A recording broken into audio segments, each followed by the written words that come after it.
Hoje é segunda-feira, dia 5 de agosto do ano do Senhor de 2024. E o evangelho desse dia é de Mateus, capítulo 14, versículos 13 a 21. Naquele tempo, quando soube da morte de João Batista, Jesus partiu e foi de barco para um lugar deserto e afastado.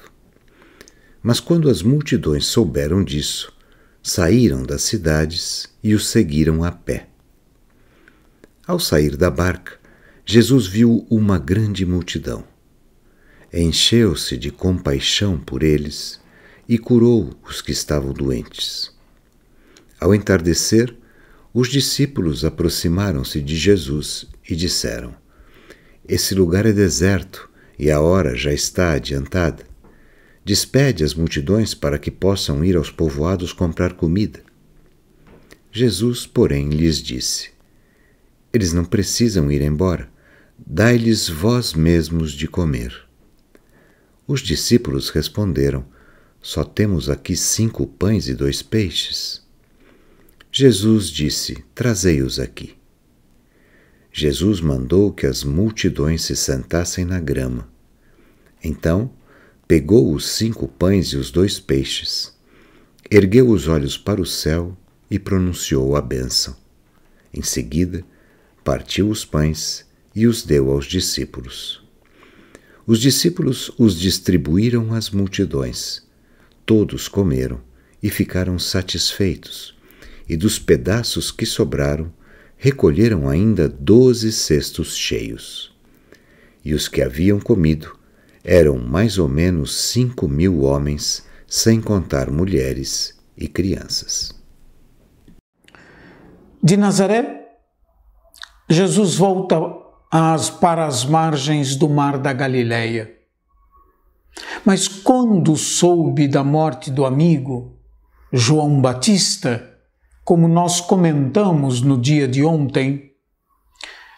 sábado, Jesus foi de barco com os seus discípulos para um lugar deserto e afastado.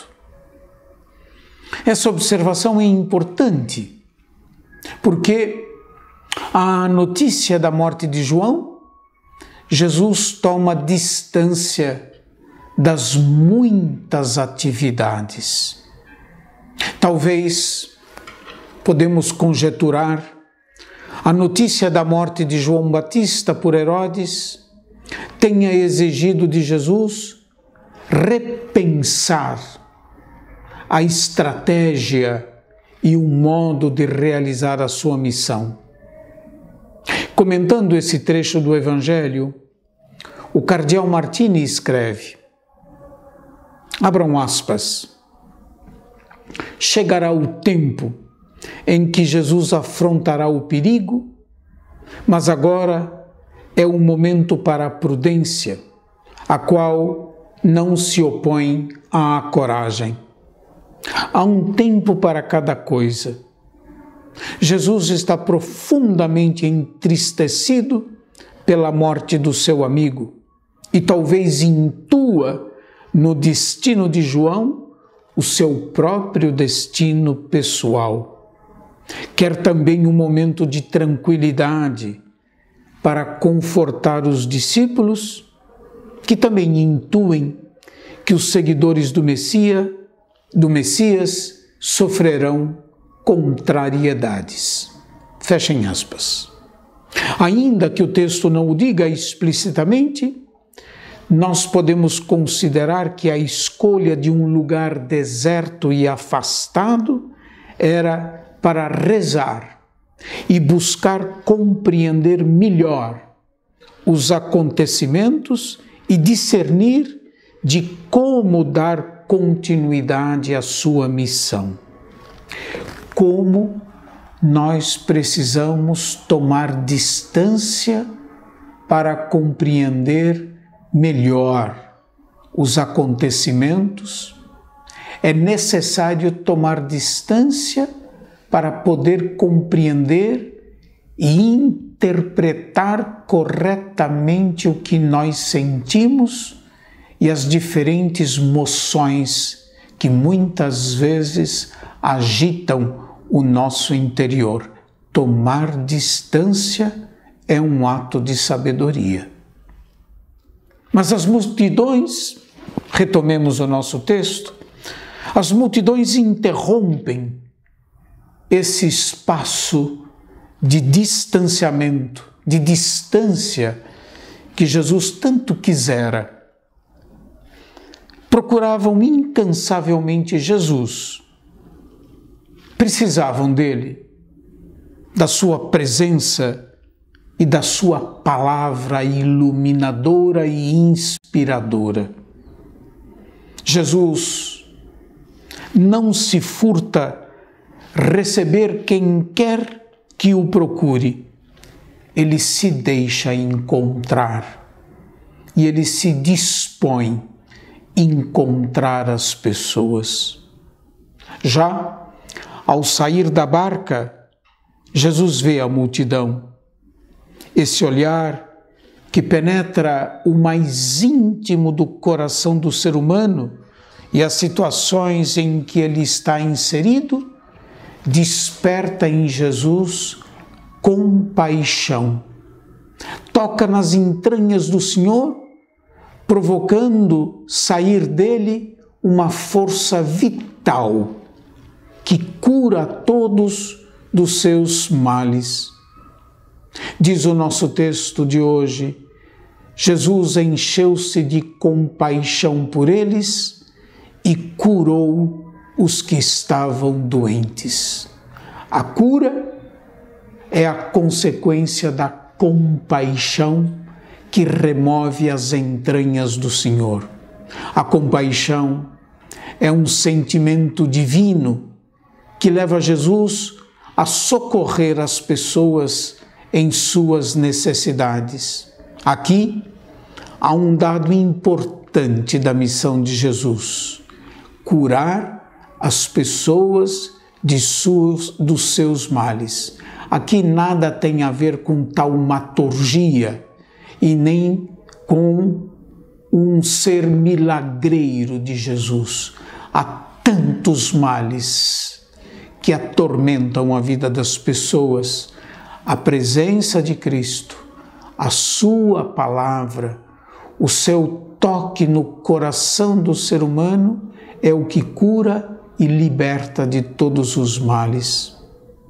Depois de um longo período de permanência da multidão junto a Jesus, já ao entardecer, a sugestão dos discípulos de despedir a multidão não aparece como surpreendente. É até mesmo razoável e questão de bom senso, pois o lugar é distante, a hora avançada e não há o suficiente para alimentar tanta gente. Jesus, no entanto, se recusa a despedir a multidão e dá aos discípulos uma tarefa, à primeira vista, impossível de ser realizada. Ele diz: eles não precisam ir embora.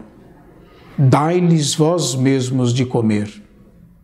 É a ocasião para que o próprio leitor do Evangelho, portanto nós, leitores e ouvintes do Evangelho, é a ocasião para que o próprio leitor do Evangelho compreenda que o alimento do povo de Deus, o que sustenta a vida do povo de Deus, não é? Povo que o Cristo reúne, é de outra natureza. Trata-se aqui de um alimento espiritual.